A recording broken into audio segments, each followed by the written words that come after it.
face à des décisions. Félix Temp, Bisso. Katoum n'a pas de l'UDPS. Le vampire Katoum n'a pas de l'UDPS.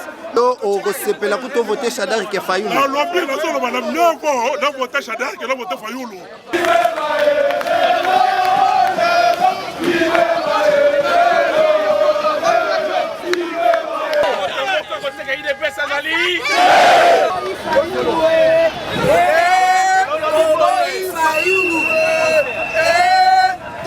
Nous disons que le peuple ne soutiendra que soit Félix Tshisekedi, soit Vital Kamerhe. Toboyi, Fayoulou, un Congolais, à sa leader de l'opposition, à sa pointe. Félix Azake. Oh, Félix Yalobi, il y a un au Salema. Oh, bah ça, on a 10 000 d'intimidation. Donc, il va chercher les amants à moto. Il va manipuler. Fumboulé dans le Psaïo. Baléa, on a l'eau sauté. J'adore les bêtes à Manapa. Nous sommes à l'UDPS, très cher fidèle internaute. Bandeko Balandi. Nous avons à l'UDPS, tu as dit comment on a moto. Bon répondre, Ngaï. Quel est le pays où on peut arrêter un journaliste parce qu'à sa sortie médiatique, pour qu'on paie sa information dans Moussala Nae?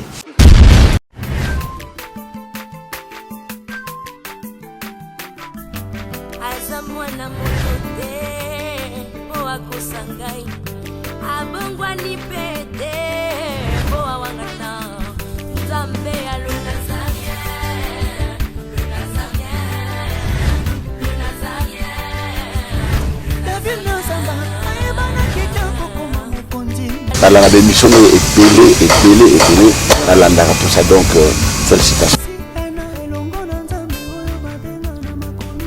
5 ans déjà, Eza est belé, les Nazaréens, parce que avoir une structure et tenir ne fût-ce que 3 mois, il n'y a pas en bas. Eza li pendant moi en batté. Moi, ce que je vous demanderais, enfin, ce que je souhaiterais, Eza que Bokine Lissous. Maman Tiffany, chapeau bas. Je sais que c'est dur, mais continue. Voilà, très chers fidèles internautes, question toujours de vous informer puisque nous sommes vraiment passionnés de ce travail. Nous vous aimons tellement, Tolingarabino Makasi, voilà pourquoi fils à papa s'est dit non, à Naropé Maté. Je serai toujours là sur terrain pour nous saluer la bino par reportage. Surtout bino bandekonanga à France, bandekonanga à Belgique, bino na Genève pour na éviter ceux qui bolali to boza ya kolala te. Awa na Kinshasa mbutu mbutu ekoti bandekonanga. Benga bana, mama benga bana, sinon na Kinshasa mbutu mbutu ekoti. Nous sommes là pour vous présenter vraiment Masolo Mboka. To souhaiter bino le bienvenu. C'est la scène Mouloa et fils à papa sous l'impulsion de madame Tiffany, la coordination. Il y a maman Mariam Piame qui a coordonné cette émission. Alain Kakala, le réalisateur de l'émission, encore moins derrière la caméra, c'est toujours lui, Alain Kakala. J'étais là, on était là aujourd'hui, comme il y a à boire et à manger dans l'opposition politique Yamboka Nabiso aujourd'hui. C'est une question qui se posait depuis longtemps. L'opposition a promis, depuis longtemps, que bientôt là, Tokozoa candidat, il y a opposition, il y a plateforme Nabiso. En tout cas, c'était les 7 athlètes, y compris Moko Moussou Jean, Boussa Niamouissi, papa Nabiso que nous saluons depuis Genève, a qui peut rejoindre ma coéquipier Naekuna pour sangana ensemble, décider sur la candidature commune. Maintenant, je pense que nous déjà beaucoup anticipé, nous déjà Biano, Nani Baponi déjà. Si comme ils sont qui sur le terrain pour nous avoir ambiance, sinon n'oublions pas que le peuple a posé Biso Mutuna pour trahir Biso, pour trahir Bangote. Si comme Biso Awawa, peuple a tomboki. Na kosepela Alain Kakalo Sungangai tokotana na masini Larsen Mouloa fils à papa madame Tiffany moko pas à la qui sur terrain le la type basket moko makasi alobi mboule beti na kina alobi fils à papa ozala yo moko te le lot ozana yo tozala ki ne sur terrain tomeka ki mpe ko sombi kinya makanisna ba imboka tozala ki na limité na UDPS toleki lisusu na parti à Esidé à Grand Abisso Martin Fayoulou que je salue en passant tozala ki pe na parti à UNC bandeko ya MLC ba boy na bango koloba wana na marché monté puisque moi-même j'étais sur terrain bandeko na biso ya mouvement force du changement ya Katumbi ba boy pe koloba pour nazalaki na siège na bango à G7 ce matin donc information eza penza et belé mais sinon je vous laisse un peu suivre ces éléments et après ensemble avec vous nous allons vraiment faire des analyses pour comprendre qu'est-ce qui se passe dans notre pays. Est-ce qu'on veut laisser la place à Chadari Est-ce que Fayoulou face à Chadari, il peut faire face? Est-ce que l'opposition, choix au bango va porter, et Zamalam Toté, est-ce que Fayoulou est capable de battre Chadari? Il banda pena kati. Est-ce que tango bakozonga na Kinshasa awa, leader bakozala intimidé par ba base na bango? Ce sont des questions qui se posent. Sinon, Totika la branché et on suit ces éléments avec Alain Kakala. On se retrouve tout juste après. C'est parti.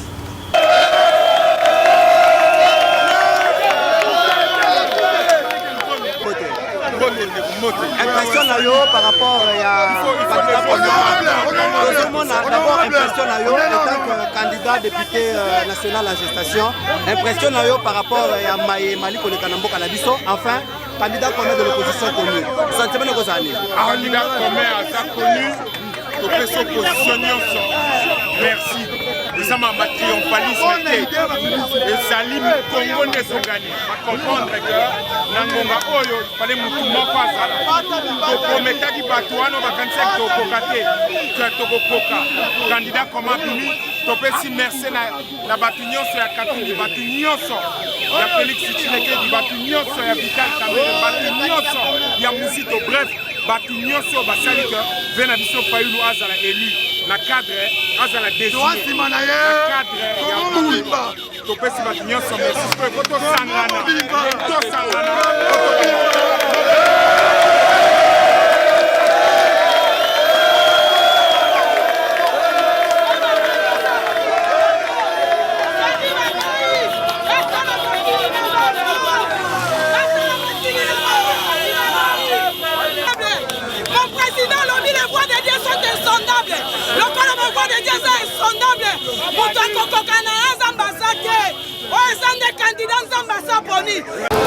Nous sommes à l'IDPS, très fidèle internaute, Bandeko Balandi.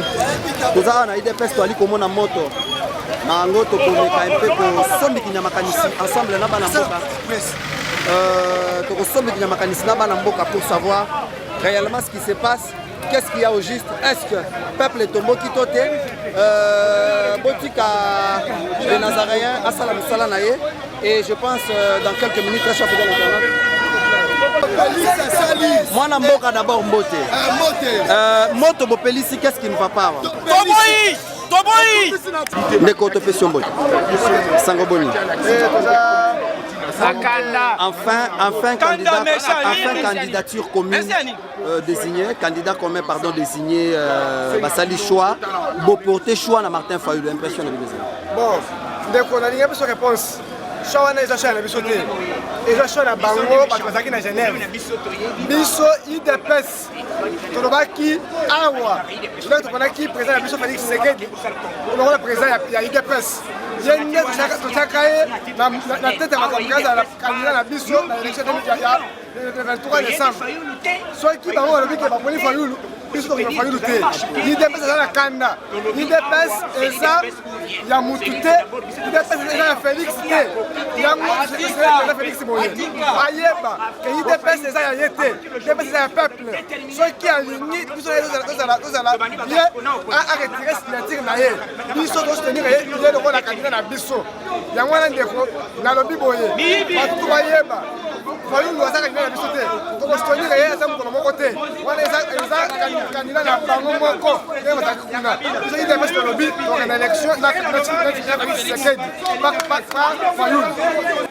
face à des décisions. Félix Té, parti Bisso. Katoum n'est pas de l'UDPS. Le vampire Katoum n'est pas de l'UDPS. Le pôle de l'Ubiso Bakamona, Fayoulou. Fayoulou a l'Ubiso de combattant. Donc voilà, c'est Fayoulou qui doit me parler. Tout le monde Félix rien à Fayoulou. A représenté Bisso. Tout le monde a convaincre Bisso. Nous souffrons jour et nuit. Tous autant pour la donner insécurité. Insécurité, autant pour la passe, on est en prison. Félix est parti. Fayoulou parti à Zawapi. Azana combien de bateaux? Fayoulou. Azana base Wapi. Bisso, au moins dans la boîte. Mieux encore, dans une vérité, mieux vaut la voter Chadari que de voter Fayoulou. On doit comprendre. C'est que pour Nayo, on va voter Chadari que Fayoulou. Le lobby, mieux encore de voter Chadari que de voter Fayoulou. Tu comprends? Félix ne peut pas nous engager pour bêter Zouana. Félix biso nde topesaki pouvoir awa na congrès. On comprend que topesi pouvoir na congrès awa. Babimisaka résolution ya congrès tout président à parti. Après résolution moko bimi qu'il est président il est candidat président. Pour désister, il faut bien ça congrès. Bien c'est le congrès pour que tu le biso zo ba fayulu. Hein? Merci. Le président Félix, message boy. L'UDPS est sa partie d'Ayote, est sa partie à base. Il y a Congo. Base de l'Obibo, il y a qu'on soit décision d'ailleurs, on va imposer. Base, on considère base. Base est boy, il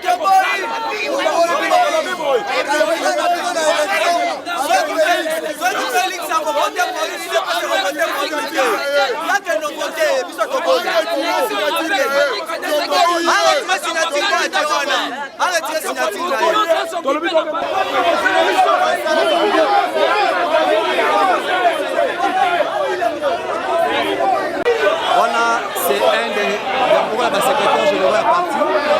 Voyez comment Viva!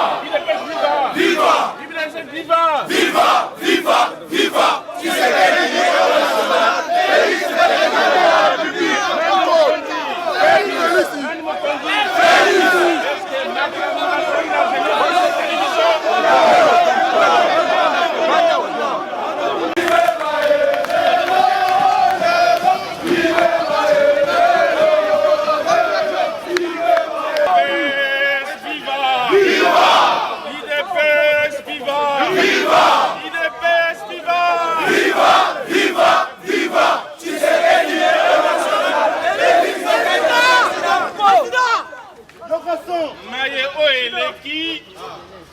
Kango guet-apens politique.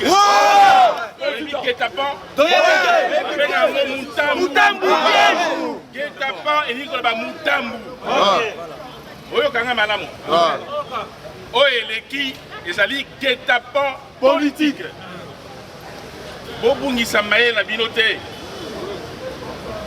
IDPS ezali ya bino. Voilà. Ezali ya biso. Baro bakufi basa epele. OK. Otomoko kwa koteka IDPS azali. Otomoko kwa koteka IDPS azali. IDPS viva. Viva. Le 31 mars 2018 oponaka nani? Félix. Congrès extraordinaire et Saki nani na présidentielle. Félix. Akolanda base. IDPS eza biso akolanda base. Na lobinini base. Akolanda base. Base solide. Boy bisangai. Base. Yakatu ezawa.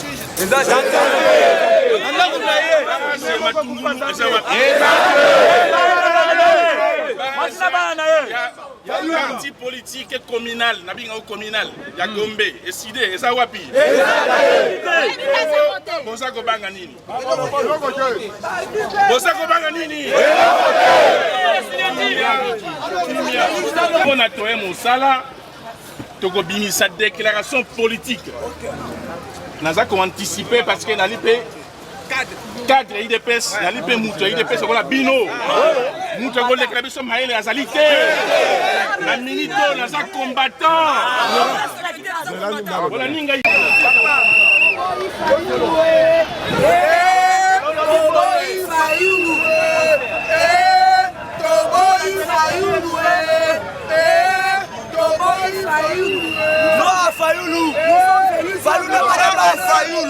Baba voisin na bino. Bien sûr, baba voisin na biso, mais azana poids politique. Azalina, ana base. Nous disons non à Fayoulou, monsieur le journaliste. Ceinture noire, babundi se kaina ceinture blanche. Oza ko Topelisi motopani. Topelisi motopani nini? Kozana kanda. Genève bakende kikuna, bangona banani ba muzito, bakende kosala la biso kibandi. Action politique de la base de l'UNC et de l'UDPS par rapport aux conclusions des assises de Genève. Nous, la base de l'UNC et de l'UDPS, nous rejetons catégoriquement les conclusions de Genève. Pour nous, c'était un acte de trahison. Nous disons que le président Martin Fayoulou, c'est un Congolais et c'est un opposant. Mais face aux enjeux de l'heure, nous avons besoin d'un candidat commun de taille par rapport à la situation. Nous ne voulons pas rater ces rendez-vous avec l'histoire où le peuple attend ardemment l'alternance au sommet de l'État, mais surtout l'alternative. Nous disons ceci aux deux présidents, celui de l'UNC, l'honorable Vital Kamerhe. Ce qui s'est passé ne nous engage pas. Nous leur donnons 48 heures. Ils ont l'obligation, les deux, de se mettre ensemble et de nous donner un candidat commun de l'opposition que le peuple attend. L'opinion a été violée. Nous attendions soit l'un, soit l'autre. Nous disons que le peuple ne soutiendra que soit Félix Tshisekedi, soit Vital Kamerhe. Nous donnons 48 heures aux deux leaders. Si jamais le président Vital Kamerhe et le président Félix Tshisekedi, si jamais ils n'arrondissent leurs angles, nous allons les considérer comme des traîtres. Nous disons que nous n'allons pas accepter la candidature de M. Martin Fayoulou. C'est clair. La moya lelo, on y compesa 48 heures na ndeko Félix Tshisekedi, na Vital Kamerhe parce que biso, toi li leader, toi li mobiliser chaque jour. Nous nous posons la question. La position basée pour libérer les prisonniers politiques. Et bon, alors qu'il nous reste quelques jours d'élection, nous constatons que dans il y a une autre trahison. Dans le lobby que Vital Kamerhe, Félix Tshisekedi, Bayoko n'a pas pensé biso candidat moko. Andor ya owana, tobini kambo mususite. Ceux qui bango pe balandize la trahir peuple. C'est nous qui vivons dans la marche, biso la na terrain, toboyi.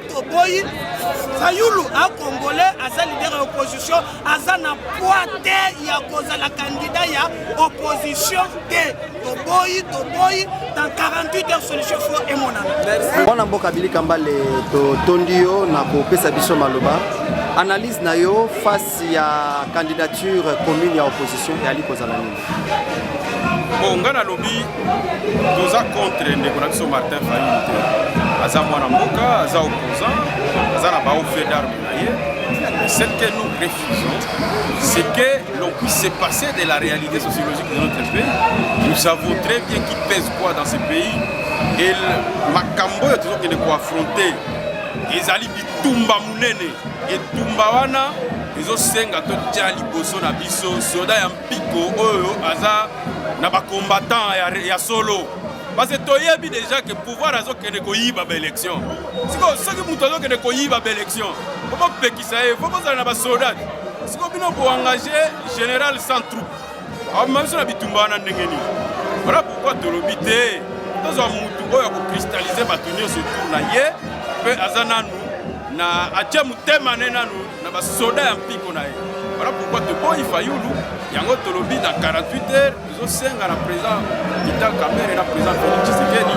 Basanga na ba bisanso moko, ndeko Fayoulou akoya na simana pour mes amis. Merci beaucoup. Question côté. Ouais, côté mingi. Impression na yo la candidature commune ya opposition et quoi vous allez dire? Na sepeli na représenter la biso opposition.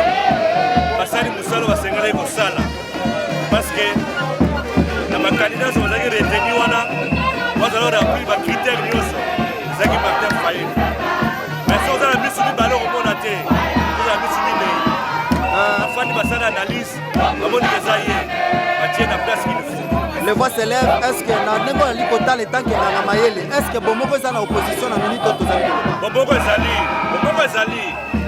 dans la partie état il faut pas mécontent bazala mais ba content ba l'équipe ba mécontent de belé donc ça ba mécontent bazala c'est la démocratie démocratie eza te. Tout le monde a kolinga failli te. Tout le monde a kokumisa ye te. Mais Nzambe atie ye wana, peuple bandimiki azala wana. Donc etambola ndenge wana. C'est un chef démocratique ezalaka ndenge wana. Bandeko ya UDPS baboyi mpe ya UNC. Impression na bino eza nini face est-ce que bokanisi te bokolonga avec Fayulu? UDPS baza na mwa irité. L'homme qui engage l'UDPS c'est Félix Etienne Tshisekedi. Mutu moko aza na dossier ya Félix Azake. Oyo Félix alobi yango nde osalema. Oyo basala na 10e million d'intimidation. Toyebi bashene eza maya moto. Baza manipule. Fungule na toyebisa yo. Baza babengani Félix. Bambala po abengana Félix. Babengana Félix totala. Oyo ya signé yango nde osalema. C'est lui qui engage ni secrétaire général, ni fédéraux, ni autres individus engagés à la partie. C'est le président du parti qui engage les partis. Le président Félix Alobi, les hommes Martin Fayulu et Tikali Martin Fayulu. Les changements pour ce combat, c'est Martin Fayulu. Il n'y a pas de distributeur.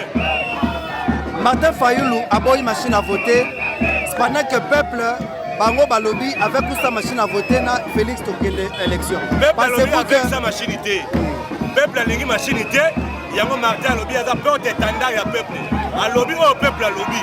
Tambola partout, tout le monde qui a une machine, on a réponse. Donc les débats, ils sont à tout à machinité. Les lots débats, ils sont désignation, il y a candidature commune. Et ça, il y a un kati. En 2011, Toluka qui a voté. Le président Etienne Tshisekedi était isolé de tout le monde. Maintenant, les lots, le peuple a eu conscience, Nzamba Kiti, Nzamba Sali. Opposition du monsieur candidat commun. Majorité bandima qui a voté. Parce que est-ce que c'est 50 ou c'est 50? Et nous, le peuple a dit que tout ça, le bon moko. Tout comme le bon moko. Bamelaki Mbondo. N'a-t-il pas Mélambondo? Boluma Mélambondo, Bamelaki. Au Samboa. Balia Ania ou Nalo sauté. Chada de Robert, deux fois. Honorable Kalele Topé Siombote. Merci. Lelo, Tomonio Lissusu Awawa, toujours en forme. Botindaki, délégation Ekindaki na Genève. Souka candidature commune à opposition est connue. Étant qu'un pakapé Ngangamaele, point de vue Ezalinini face à Maïmnyoma Somaliki na Genève. Tosepeli Makasi. Tosepeli Poyanini. Kobanda 2006, tozalaki na pression ya population, bino bato ya opposition, il faut bosangana. Bokendaka na élection en ordre dispersé te.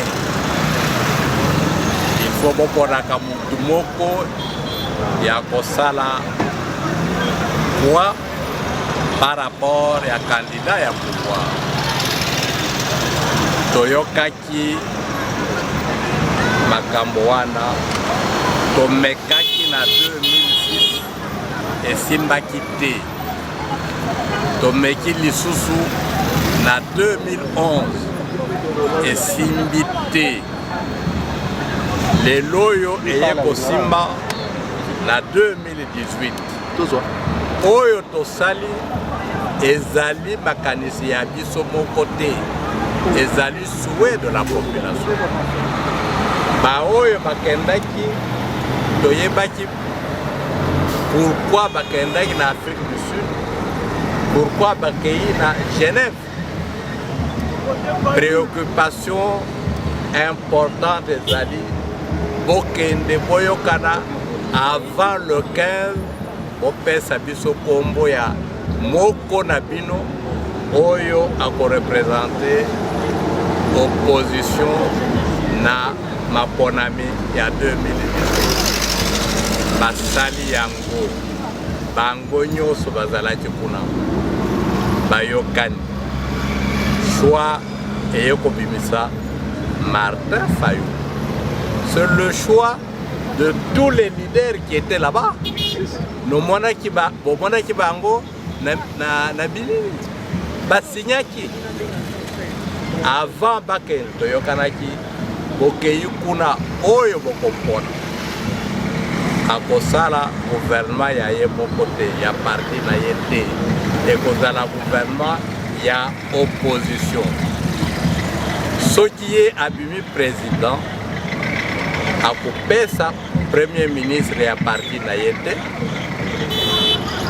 président ya assemblée ya parti na ye te il y aura répartition ya pouvoir en fonction ya poids politique de chacun de nous bayokani moto na moto na baoyo bakendaki akuzwa kota na ye akorepartir na parti na ye bayokani mpe makambo mosusu soki tozongi na mboka tokosala un comité de campagne ya biso moko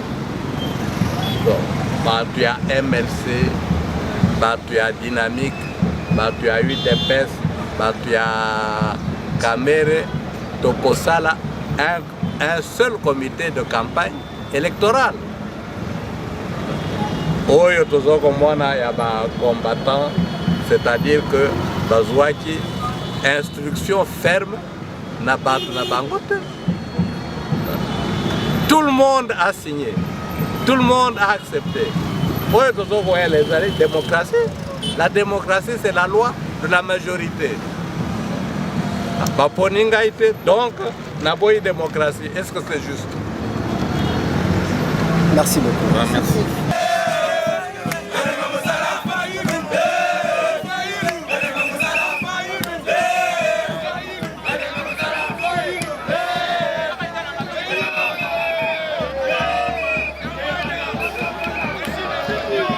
Voilà, merci beaucoup Bandeko Yangai. Awa binomoko boyoki. Ngai pe nayoki. Est-ce que biso to cité komba mutu? Tolobika ka Shadari. Ponga na lobaki na ba émission yotai koleka Shadari. Katumbi, Fayulu, Tshisekedi, Kamere. En tout cas, pour respecter le peuple. Si ko bino bokende ko sangana kuna bo sali lingomba na bino bo bimisi candidat commun. Candidat commun pardon. Les candidats maintenant communs proposent un problème na classe politique peuple baboyé. Total pe ba kambi miso ba parti politique miso ba lobby biso toza contre. Merci beaucoup Bandeko Yangai mais nazali na mutuna la yina tuna. Bon répondre Ngai. Quel est le pays où on peut arrêter un journaliste parce que à sa sortie médiatique pour qu'on passe sa information à Moussala Nae? Kaka Congo. Quel est le pays où il n'y a pas vraiment la liberté d'expression à 100%? Kaka Congo. Quel est le pays où l'opposition a commis comme ma Bouluyeke a commis comme ma Pelengendu na katia peuple? Kaka na Congo. Quel est le pays où on peut trouver les lots Moutoua Lobby? Je suis pour la machine à voter. Lobby Abaluki, je suis contre la machine à voter. Moutoua Lobby, moi je m'abstiens. Kaka na Congo. Donc, Bandeko Nangai, Awawa, Tozana Passi. Mais sinon, restons branchés sur les www.nazarentv.com. Ngana pesi bino merci. Bino moko boyoki ba vie ya baike, Bandeko na biso ya UNC basali déclaration na bango pona bango basangani siko. Na minute oyo UNC na UDPS basangani. Balobi biso toke natiki bango kuna bake ozwa Bandeko ya UNC et ya UDPS bake Bandeko ya UNC bake kuna na UDPS oto sangana toya na parti na biso. Est-ce que UDPS a kondima UNC? Au départ Jean-Marc Kabunda salaki déclaration à lobby, ils n'ont pas un autre candidat à soutenir en dehors de Félix. Maintenant que Félix a pris des résolutions de soutenir Martin Fayulu, base lobby bazos et la Félix aya bakosungaya partir à l'aéroport. Je viens de là, ezala Kabund, ezala Peter Kazadi, ezala Augustin Kabouya, personne n'est aux permanences là-bas. Ba militant baza bango moko kaka ndeko na biso azali chargé à ma affaire sociale nde azala kikuna bolandi ngo na bilili donc ezo sala passe. Est-ce que makambo boali ko sala ba papa na biso? Est-ce que makambo zali ko sala papa Muzitu boza mikolo kuna na kati ba papa Jean-Pierre Bemba ba papa Moïse Katumbi boza ba papa mikolo boza ba sage?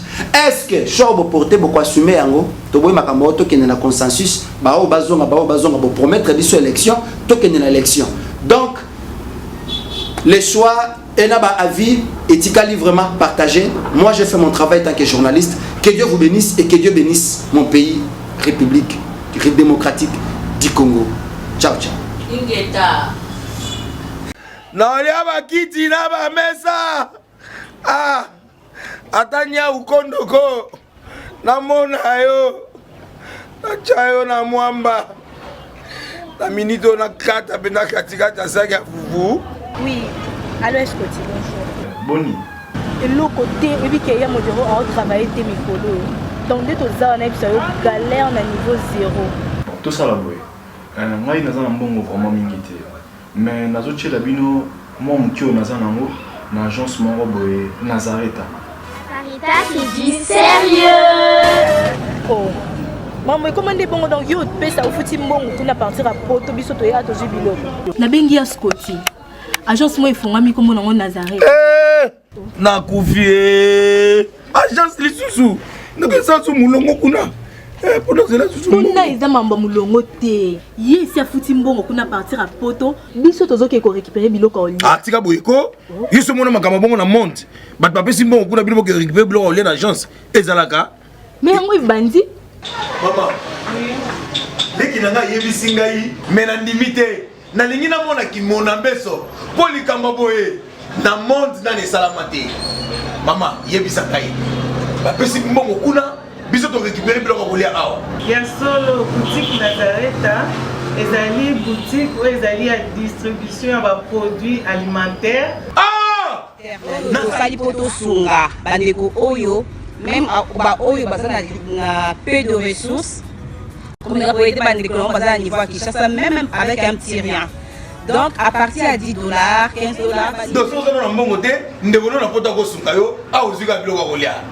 Eh maman Nazareta nzamba pambola ya bakise mikole belé awa na sena mokili. Et bongo awa tozawa poto yeba adresse awa. La boutique Nazareta est ici à Obungate, toza sur avenue Monkoto numéro 1, direction Elengesa. Face à face na église catholique Saint-Vincent. Ah, direction Elengesa, Monkoto numéro 1, à face de l'église catholique. Ah, c'est ça, d'accord. Bon numéro de téléphone, vous avez monté déjà, vous avez on a 3 numéros pour Paris, vous avez un numéro pour la Suisse, vous avez un numéro pour la Suède. Ah! Non. Nazareta. Vous allez la Congo Sili. Julia, ngana kangisa kia fufu. Ya modé, yo bandika na fufu. Oui, pour la Nazareta, dans un système en bimbi, dans Bongo Shingo. Bon, ok. Vous allez Silio.